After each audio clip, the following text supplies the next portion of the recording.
السلام علیکم میرے محترم بھائیوں اور دوستوں۔ قوم سمود کا ذکر قرآن مجید میں 23 مرتبہ آیا ہے۔ قوم عاد کی ہلاکت کے بعد یہ عرب کی مشہور اور قدیم ترین قوم ہے۔ اس کا نسب حضرت نوح علیہ السلام کے بیٹے سام سے ملتا ہے۔ حجاز و شام کے درمیان وادی قرا کے میدان میں ان کی آبادیاں تھیں، جن کے کھنڈرات و نشانات آج بھی موجود ہیں۔ ان کا دارالحکومت مدینہ طیبہ سے شمال کی طرف مقام ہجر میں تھا، جسے اب مدائن صالح کہتے ہیں۔ اس قوم کا زمانہ حضرت ابراہیم علیہ السلام سے پہلے کا ہے۔ یہ اپنے وقت کی مہذب، ترقی یافتہ، طاقتور اور بڑی مالدار قوم تھی۔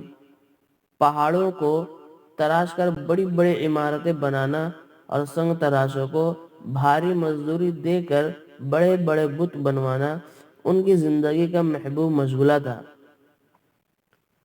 ان کے دلوں میں بتوں کی اتنی عقیدت و محبت پیدا ہو گئی تھی کہ اللہ تعالیٰ کو چھوڑ کر انہی کی پوجا کو اپنی نجات کا ذریعہ سمجھنے لگے تھے۔ جب اس قوم کی شرک و بت پرستی حد سے بڑھ گئی تو اللہ تعالیٰ نے ان کی ہدایت و اصلاح کے لیے حضرت صالح علیہ السلام کو رسول بنا کر بھیجا۔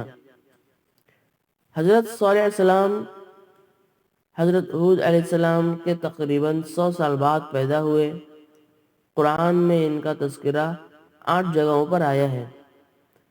اللہ تعالیٰ نے انہیں قوم سمود کی ہدایت و رہنمائی کے لیے بھیجا تھا۔ اس قوم کو اپنی شان و شوکت، عزت و بڑائی اور شرک و بت پرستی پر بڑا ناز تھا۔ حضرت صالح علیہ السلام نے انہیں نصیحت کرتے ہوئے فرمایا، اے لوگو، تم صرف اللہ کی عبادت کرو، اس کے سوا کوئی بندگی کے لائق نہیں۔ وہ اس پیغام حق کو سن کر نفرت کا اظہار کرنے لگے اور حجت بازی کرتے ہوئے نبوت کی سچائی کے لیے پہاڑ سے حاملہ اونٹنی نکالنے کا مطالبہ کرنے لگے۔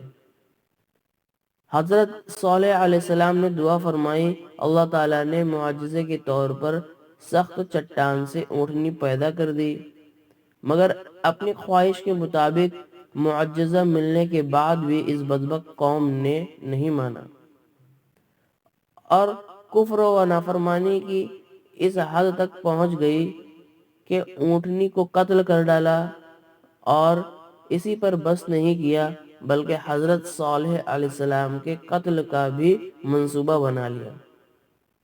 اس جرم عظیم اور ظالمانہ فیصلے پر غیرت الہی جوش میں آئی اور 3 دن کے بعد ایک زوردار چیخ اور زمینی زلزلے نے پوری قوم کو تباہ کر ڈالا۔